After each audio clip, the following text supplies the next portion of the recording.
oriental stork, crane, Saunders gull. All these rare national first-class protected bird species are found in the Yellow River Delta National Nature Reserve. After years of wetland restoration, the reserve has dealt with global invasive species, implemented a scientific ecological water replenishment system featuring intake, transfer, storage, and discharge, and established a river land-sand sea network.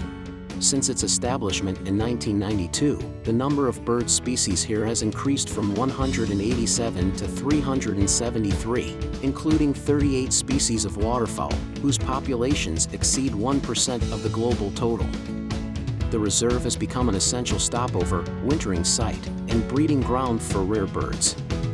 It offers a vital habitat for migratory birds along the East Asia-Australasia flyway, earning the nickname International Airport for Birds.